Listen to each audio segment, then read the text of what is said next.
স্বাগত জানাচ্ছি খাতুনগঞ্জ থেকে মতিঝিলের সাথে আছে আমি শামীম জাহিদ। মাছ চাষে অটোমেটিক ফিশ ফিডার এবং অ্যারেটের প্রযুক্তি নিয়ে ব্যবসায়ীরা হাজির হয়েছেন কেন্দ্রীয় মৎস্য মেলায়। রাজধানীর খামারবাড়িতে এই মেলায় চাষিদের দেওয়া হচ্ছে প্রশিক্ষণ। তবে প্রচারণা হবে গ্রামাঞ্চল থেকে দর্শনার্থী কম আসছেন বলে বলছেন ব্যবসায়ীরা।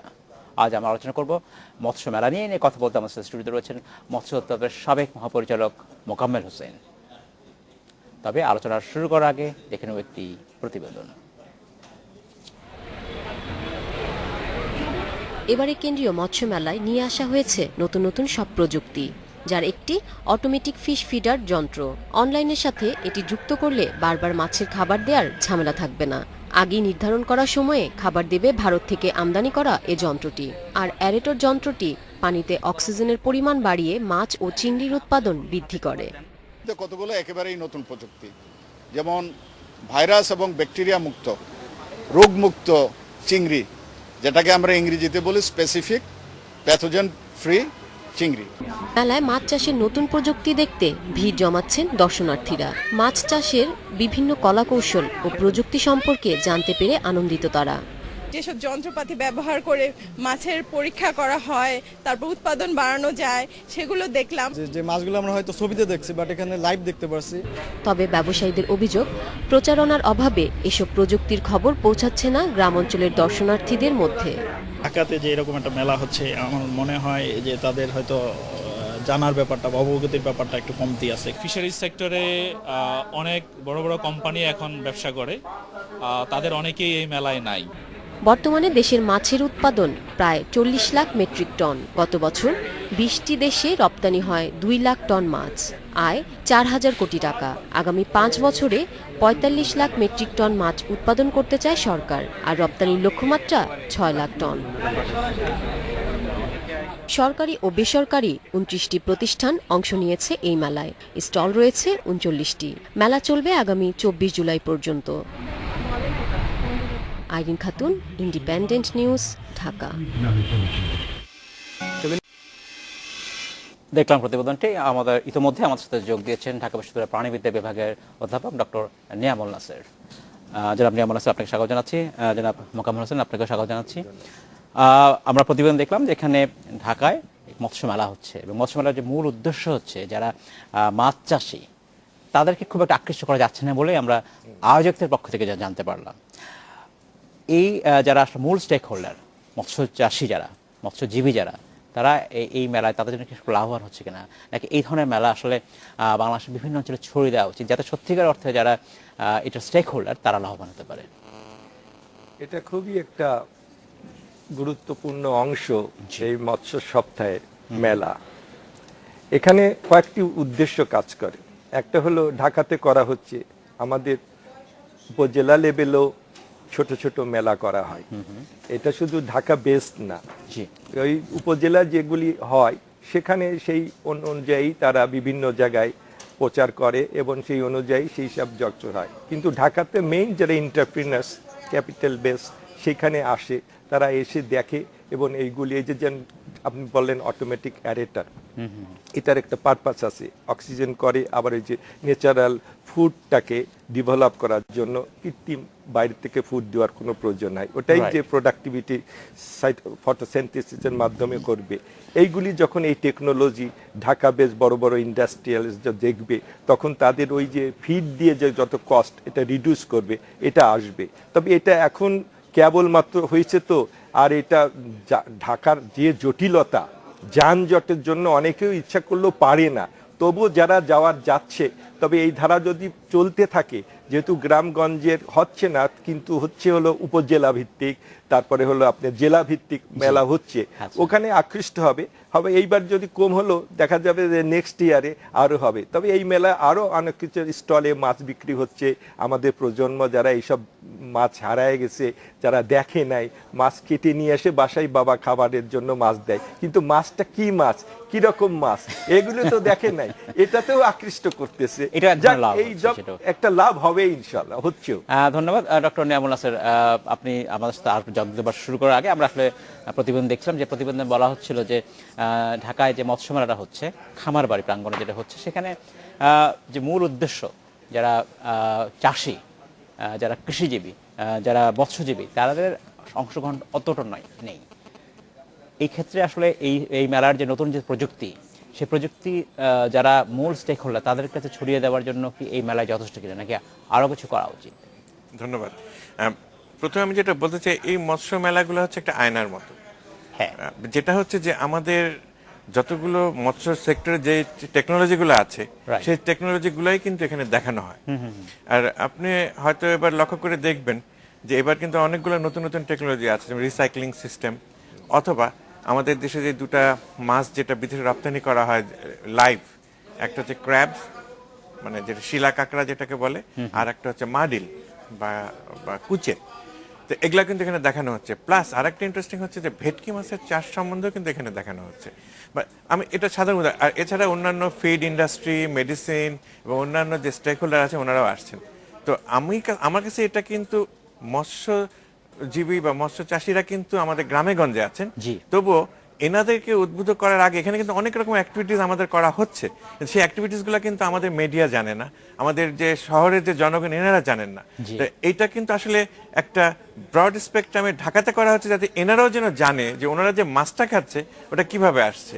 আর যেটা হচ্ছে অবশ্যই এই নলেজটা, আর এখন আপনি কিন্তু সেই মাছ আমরা যখন প্রথম তখন আমাদের জেলে বলতো, মানে দুষ্টামি করে বলতে তোমরা জেলে হচ্ছে। মাছে কিন্তু এখন অনেকেই কিন্তু ভালো ভালো মানুষরা কিন্তু ইনভলভ হচ্ছে। ইটস এ বিগ বিজনেস, এখানে লটস অফ ইনভেস্টমেন্ট। absolutely. তাদেরকে অ্যাট্রাক্ট করার জন্য কিন্তু ঢাকাতে এটা করা হচ্ছে, যে যাতে আপনারা আসুন, দেখুন এটা কত সুন্দর সিস্টেম। আমরা বাংলাদেশ এগিয়ে আছে, বাংলাদেশের অনেক রকমের মাছ উৎপাদন হয় এবং সেই মাছের জন্য আপনি ইনভেস্ট তো করতেই হবে। এটা অনেক, এখন আগের একটা পুকুরে ছোট্ট একটা পুকুর, একটা মাছ তা না, কিন্তু ছোট একটা পুকুরে অনেক ইনভেস্ট করতে হয়, খাবার দিতে হয়, অনেক কিছু। সেই ইনভেস্ট আগের জন্যই কিন্তু আমাদের উদ্বুদ্ধের জন্যই কিন্তু এটা আসলে ঢাকাতে করা হচ্ছে। আপনি অনেকে কিন্তু এগুলো দেখে উদ্বুদ্ধ হয়ে এগিয়ে আসছে। ধন্যবাদ। আমি আপনাকে ফিরে আসবো ডক্টর নাসের। জনাব কামাল হোসেন, ডক্টর নিয়ামুল নাসের বলছিলেন যে একটা বিগ ইনভেস্টমেন্ট, এখান থেকে আসলে ভালো ব্যবসা হবে। তো এখানে যদি বড় বড় উদ্যোক্তারা আকৃষ্ট হন, তারা হবে। আমি যখন এই বড় বড় উদ্যোক্তার কথা বলছি, তখন আমরা কিন্তু আমাদের খাদ্যের কথা যখন বলি, আমরা প্রায় সেফ ফুডের কথা বলি। মাছের ক্ষেত্রে এই বিষয়টা আসলে প্রযোজ্য, যে আমরা প্রায় আশঙ্কায় থাকি যে বাজার থেকে যে মাছ আমরা কিনছি তা কতটা স্বাস্থ্যসম্মত, কতটা সেফ, কতটা নিরাপদ। আমরা যদি টোটাল মাছের ব্যবসাকে সেফ করতে চাই, নিরাপদ করতে চাই, পুরো সাপ্লাই চেনের বাজার অবস্থায় আধুনিকায়নের কি প্রয়োজন আছে এবং সেটা কীভাবে হতে হবে এবং এটা কারা এই ভূমিকা নিতে পারে, দায়িত্ব নিতে পারে? আমরা কিন্তু পিছিয়ে নাই। আমরা আমাদের দেশ থেকে যে মাছ বিদেশে যায়, ইউরোপ আমেরিকা যায়, ইউরোপিয়ান ইউনিয়ন আমেরিকার প্রতিনিধিরা এসে আমাদের মূলত চিংড়ি মাছ ছাড়াও আবার যেগুলি হোয়াইট ফিশ আমাদের সৌদি আরব বা আদার দেশে যেটা আমরা চিল ফিশ করে পাঠাই, সেগুলো কিন্তু আমাদের কোয়ালিটি কন্ট্রোল একটা ডিপার্টমেন্ট আছে। তাদেরকে কতগুলি রুলস রেগুলেশনও হয়েছে আমাদের মৎস্যের। এখানে স্ট্রিক্টলি বলা হয়েছে যে একটা জিনিস করতে গেলে কোয়ালিটির যেগুলি শর্ত সেগুলি মেনে না চললে সেই মাছ কোনো মতে এক্সপোর্ট করা যাবে না।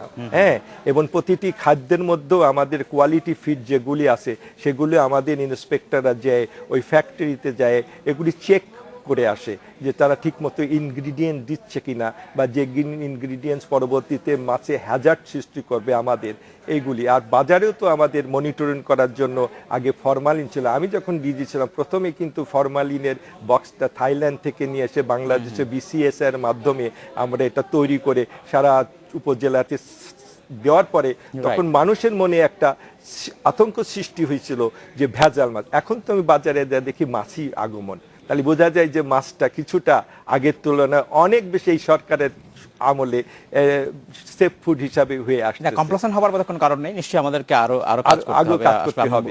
এটাই স্যাটিসফাইড থাকতে হবে না, আরো প্রোগ্রাম কন্টিনিউ করতে হবে। আমি একটু অ্যাড করতে যাচ্ছি এখানে। আসলে কিন্তু জিনিসটা আমরা কিন্তু পিছিয়ে নাই, যথার্থই বলেছেন। একটা হচ্ছে বিদেশিদের জন্য যে আমরা কমপ্লায়েন্স যেটা আমরা মেনটেন করছি গার্মেন্টের মতো, মৎস্য সেক্টরে কিন্তু এগিয়ে আছে। এখন কিন্তু ইউই থেকে তাদের যে আপনার নিষেধাজ্ঞাগুলো উঠিয়ে গেছে, কারণ তারা এখন বাংলাদেশের সার্টিফিকেশনটাকে তারা সম্মান করছে যে না আপনারা ঠিক মতো সারি। তার মানে কি আমাদের এটা ভালো, আমাদের যে কমপ্লায়েন্সটা আমাদের ঠিক মতো হচ্ছে। এখন যেটা আমি আপনার প্রশ্নে যেটা আমি বুঝলাম, আমাদের যেটা খাবারের মাছ সেটাকেও আমাদের দেখতে হবে, সেটার জন্য কিন্তু এখন good aquaculture practice, best management practice, এই জিনিসগুলো কিন্তু আমরা প্রচলন করছি। এটা আমাদের ইউনিভার্সিটি এডুকেশনে কিন্তু আমরা সিলেবাসে ঢুকে দিয়েছি, যাতে যারা ভবিষ্যতের প্রজন্ম যারা মৎস্য নিয়ে গবেষণা করবে বা তারা জন্য এটা করে। এবং আপনি দেখেন আগের যে আমরা ছোট মাছ থেকে বড় মাছ করতাম, এখন কিন্তু আপনার এই 200 বা আপনার 100 গ্রাম Cabin মাছগুলাকে কিন্তু আপনার বড় করে 2.5 কেজি 3 কেজি করে রাজশাহী বা ওই অঞ্চল থেকে কিন্তু জ্যান্ত মাছ ঢাকায় আসছে। মানেটা কি? ওটা যদি বিষাক্ত মাছ হতো তাহলে কিন্তু এটা বেঁচে থাকতো না, ওষুধ দেওয়া থাকলে বেঁচে থাকতো। তার মানে এটা একটা কিন্তু টেকনোলজিগুলো কিন্তু চেঞ্জ হচ্ছে, আমরা টেকনোলজিগুলো চেঞ্জ করে কিন্তু আমরা মানুষের বা আমাদের গ্রহণযোগ্যতা বাড়ানো হচ্ছে, যেখানে কি হচ্ছে আপনিও আস্থা পাচ্ছেন যে না আমি একটা জ্যান্ত মাছ আছে কিনলাম এবং সেই মাছটার মধ্যে কোনো ভেজাল নাই, এবং অবশ্যই এটাতে কোনো ভেজাল নাই, এটা অবশ্যই একটা সুস্বাদু খাদ্য হিসেবে এটা কোয়ালিটি মেনটেন করা হচ্ছে। আমি একটু অ্যাড করি যে এই মাস মিডিয়ার অ্যাওয়ারনেসের এই যে প্রচারের মাধ্যমে পাবলিকের মধ্যে একটা অ্যাওয়ারনেস এসে গেছে, সচেতনতা এসে গেছে। তারাও বাজারে গেলে আগে বলবে এই ফরমালিন দেওয়া আছে কিনা, তারাও আমাদেরও বলে দেওয়া হয়েছে যে মাছগুলির উপর মাছি টাছি পড়বে, হ্যাঁ, তারপরে টিপ দিলে এরকম আবার ব্যাক করে আসে ফ্লেশগুলি, এগুলি ফ্রেশ। ওই যত বা কৃত্রিম রং দিয়ে কলারের মধ্যে দিয়ে তাজা, এটা তাজা না, তাজা কেনার জন্য এইগুলি আমাদের ডিপার্টমেন্ট ফিশারির কাজ করতেছে। এখন আগের তুলনায় মানুষ অনেক সচেতন হয়েছে, স্বাস্থ্যসম্মত কিভাবে মাছটা খেতে হবে বা মাছটা কি করতে হবে, এরা একটু আগের অনেক আগায় গেছে। ধন্যবাদ জনাব হোসেন। আমরা নিব একটি বিরতির পর আপনার সাথে আমরা আবার আলোচনা শুরু করব। নিচ্ছি একটি বিরতি, আমাদের সাথেই থাকবেন। স্বাগত আরেকবার খাতুনগঞ্জ থেকে মতিঝিলে। আজ আমরা আলোচনা করছি মৎস্য মেলা নিয়ে। এই নিয়ে কথা বলতে আমাদের সাথে স্টুডিওতে রয়েছেন মৎস্য অধিদপ্তরের সাবেক মহাপরিচালক মোকাম্মেল হোসেন এবং ঢাকা বিশ্ববিদ্যালয়ের প্রাণীবিদ্যা বিভাগের অধ্যাপক ডক্টর নিয়ামুল নাসের। ডক্টর নাসের এবং জনাব মোকাম্মেল হোসেন, আপনাদেরকে স্বাগত জানাচ্ছি আরেকবার। ডক্টর নাসের, আপনার কাছে জানতে চাচ্ছি যে আমরা প্রতিবেদনে আমরা দেখেছিলাম, সেখানে বলছিলাম যে বাংলাদেশে এই মুহূর্তে সারা দেশে প্রায় বছরে 40 লক্ষ মেট্রিক টন মাছ উৎপাদন হয়ে থাকে।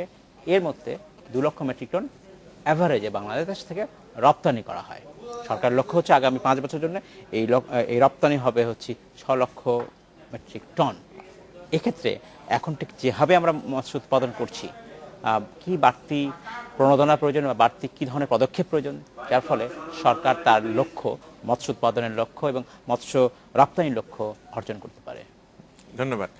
আমি আসলে আমার শুরুতে আমি বলেছিলাম যে আমাদের যে ওই যে ক্র্যাবস অথবা কুচে, এই জিনিসগুলো কিন্তু রপ্তানির লক্ষ্যের জন্যই কিন্তু চিন্তা করা হচ্ছে। এটাতে প্রচুর মূল্য, অন্যান্য চিংড়ির কাছাকাছি এটা মূল্য পাওয়া যায় ক্র্যাবস, এবং এটার কিন্তু অসুখ বিসুখ কম। কিন্তু যে এখন যে সমস্যা যেটা দাঁড়িয়েছে, যেটা হচ্ছে কি যে আমরা নেচার থেকে ধরে ধরে তাদেরকে আমরা মানে বড় করে বা একটু পরিচর্যা করে আমরা রপ্তানি করছি। আপনার কথাটা যদি আমি দেখি তাহলে যেটা হচ্ছে যে আমাদের রপ্তানি উন্নয়নের, আমাদের কিন্তু এই প্রোডাকশনটা কিন্তু একটা ছোট একটা দেশ কিন্তু বাংলাদেশ। এখানে কিন্তু প্রোডাকশনের আমরা কিন্তু একটা সময় গিয়ে কিন্তু থেমে যেতে হবে, যে এর উপরে হয়তো প্রোডাকশন আর আমরা নিতে পারবো না, বিশেষ করে চাষের দিকে। সেই জন্য যেটা করতে আমরা কিন্তু এখনই সেক্টর ওয়াইজ ধরে ধরে আমাদের কাজ করতে হবে। যেমন ধরুন হাওর অঞ্চলটা, এখানে কিন্তু বিরাট একটা জলাশয় ভূমি আছে, যার প্রোডাক্টিভিটি কিন্তু আমরা ম্যাক্সিমাম ঘন্টা এক্সপ্লোর আমরা করছি না। সেটা যে অল্প সময় যখন পানিটা আসবে কিভাবে আমরা ম্যানেজ করবো, কিভাবে ওখানে আমরা মাছ ছেড়ে দিয়ে বা মাছকে পরিচর্যা করে আমরা আরেকটু উৎপাদন বাড়ায় নিতে পারবো। কেননা আপনার কথাটা যদি বলেন যে 2 লক্ষ মেট্রিক, 6 লক্ষ মেট্রিক টন হয়, এখনের প্রোডাকশন থাকে, দেশের মানুষ আবার মাছ পাবে না, তাই না? মাছ আবার কমে যাবে, আমি রপ্তানি করে ফেললাম। সেইটাকে আমাকে কিন্তু একটা অতিরিক্ত করেই কিন্তু আমাকে রপ্তানি করতে হবে, যেটা আমাদের লক্ষ্য এবং সেটাই আমরা চাই।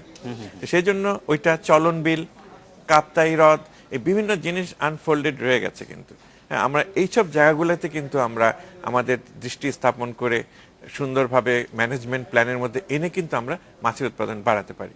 আর একটা যেটা আছে, আমি যেটা বলতে চাই, আমাদের সমুদ্র, এই ব্লু ইকোনমি নিয়ে যে আমাদের কথা বলছি, অনেকে ঠিকমতো বুঝেও বলেন বা না বুঝেও বলুক, কিন্তু ব্লু ইকোনমির কিন্তু কতগুলো পদ্ধতি আছে এবং এটা ইউনাইটেড নেশনস থেকেই তৈরি করে দেওয়া আছে।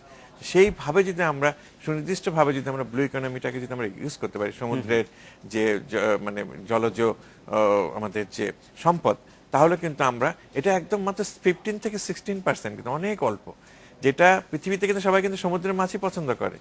মানে যদি রপ্তানি করতে চান, ওয়াই নট আমরা সমুদ্রে আগায় যাই। হ্যাঁ, তবে নট এট দ্য কস্ট, আমাদের সমুদ্রে প্রায় 400 প্রজাতির বেশি মাছ আছে, সেটাকে নষ্ট না করে আমরা আমাদের টুনা ফিশারিজ এবং অন্যান্য যে চাষযোগ্য ভেটকি এবং অন্যান্য যে মাছ আছে সামুদ্রিক মাছ, সেগুলোকে র্যাঞ্চিং এর মাধ্যমে আমরা উৎপাদন বৃদ্ধি করতে পারি।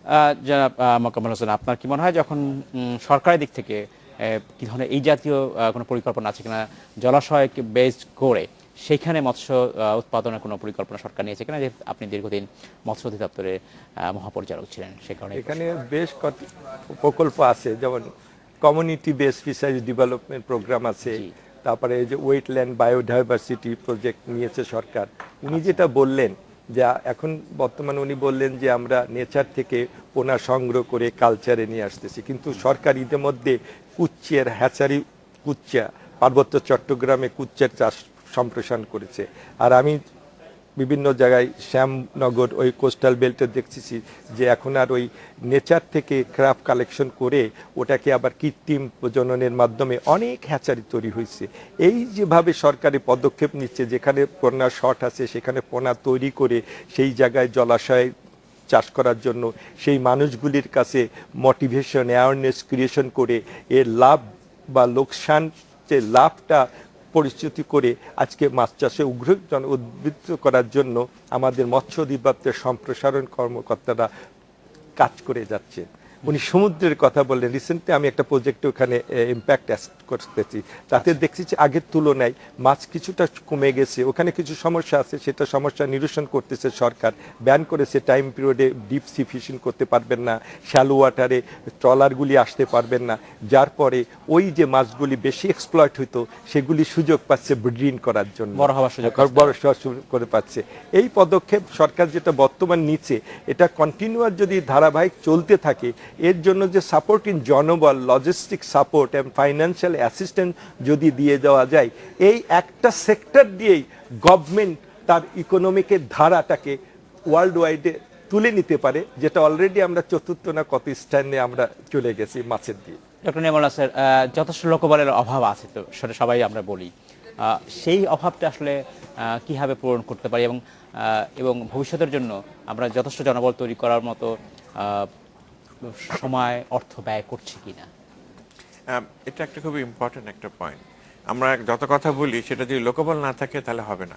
এই সেক্টরাল জিনিসগুলোর জন্য যদি একটা ছোট দেশ, আমরা একটা ছোট একটা অধিদপ্তর মেনটেন করি, আমার মনে হয় আমরা যদি এই সেক্টরাল অধিদপ্তর আলাদা করে আমরা করে ফেলতে পারতাম, হ্যাঁ, যেমন সমুদ্রের জন্য একটা আলাদা একটা যদি অধিদপ্তর থাকে, মৎস্য মন্ত্রণালয়ের আন্ডারেই থাকলো, চিংড়ির জন্য যদি আলাদা থাকতো, তারপর মৎস্য অধিদপ্তর তো আছেই, ওনারা তো করছেন, তাহলে কিন্তু আমার মনে হয় জিনিসটাকে আলাদা আলাদা গ্রুপ এবং তাদের এই সার্কুলেশনটা কিন্তু এখন যেমন যেটা আছে, এখন যদি আপনার কোন একজন অফিসার যদি সে মিঠা পানিতে হয়তো দিনাজপুরে কাজ করে, তাকে আপনি বদলি করে দেন সমুদ্র সেক্টরে, সেখান থেকে আবার বদলি করে দিতে পারেন কাপ্তাই হ্রদে, হ্যাঁ, সেটা হবে না। তখন হবে কি সেক্টরাল ওয়াইজে তার কন্ট্রিবিউশনগুলো তার থাকবে, হ্যাঁ, সে সমুদ্র অধিদপ্তর যদি হয় বা সমুদ্র যদি করে, সেখান থেকে তারা সমুদ্রের আশেপাশে ঘুরাতে, কোস্টাল অধিদপ্তর বা কোস্টাল এবং সমুদ্রের আশেপাশে সে ঘুরে ঘুরে তার চাকরিগুলো করবে এবং সে কিন্তু ওখানে তার জ্ঞানগুলাকে সে কিন্তু জীবনের শেষ পর্যন্ত দিতে পারবে, যেটা দেশেরই উন্নয়নে লাগবে। তো আমার কাছে মনে হয় সেক্টরাল উন্নয়নের জন্য স্পেশালাইজেশনগুলো সেক্টরে ভাগ করে দেওয়া উচিত এবং তাদেরকে সেখানে গিয়ে তাদেরকে চৌকস বানিয়ে এগিয়ে যাওয়া উচিত। জনাব হোসেন, সেক্টরাল যে আমরা উন্নতির কথা বলছি, অর্থাৎ যে ব্যক্তি, যে অফিসার যে ক্ষেত্রে জ্ঞান অর্জন করবেন তাকে স্পেশালাইজেশন করা হয়। সরকারি চাকরির ক্ষেত্রে আমরা করে দেখি না, কিন্তু মৎস্য অধিদপ্তরের একটা বড় ভূমিকা এখানে আছে। এখন সেই ভূমিকা পালন করার সময় এসছে কিনা? এখন এই ডিপার্টমেন্ট তৈরি করাও এটা একটা লেন্দি প্রসেস। আমার মনে হয় এই মুহূর্তে সরকারে যেগুলি আছে, উনি যেটা বললেন যে লাইনে এক্সপার্টাইজ আছে তাকে সেই লাইনে রেখে দেওয়া হয়, যারা মেরিন বেস তাদেরকে ফ্রেশ ওয়াটার না নিয়ে, এবং অ্যাসোসিয়েটেড আদার অর্গানাইজেশন যেখানে আছে, ইউনিভার্সিটি আছে, তারপরে বিএফআরআই ফিশারি রিসার্চ ইনস্টিটিউট আছে, কোলাবোরেটিভ এফোর্টস নিয়ে যদি একটা টার্গেটকে ঠিক করে যদি তারা কাজকর্ম করে, অবশ্যই তখন আর সেক্টরের ভাগ হবে না, ওরাই ইউনিকলি রান করতে পারবে। তবে প্রস্তাবটা ভালো, এটা গভর্নমেন্ট ভবিষ্যতে চিন্তা ভাবনা করবে। ধন্যবাদ জনাব মোকাম্মল হোসেন। জনাব নিয়ামুল নাসের, আপনাকে অসংখ্য ধন্যবাদ। আজকে শেষ করতে হচ্ছে, ভবিষ্যতে নিশ্চয়ই আপনার সাথে আমরা আবার কথা বলবো। ধন্যবাদ আপনাকে। এই ছিল আজকের আমাদের খাতুনগঞ্জ থেকে মতো ছিল। আমাদের সাথেই থাকবেন, দেখা হবে আবারও।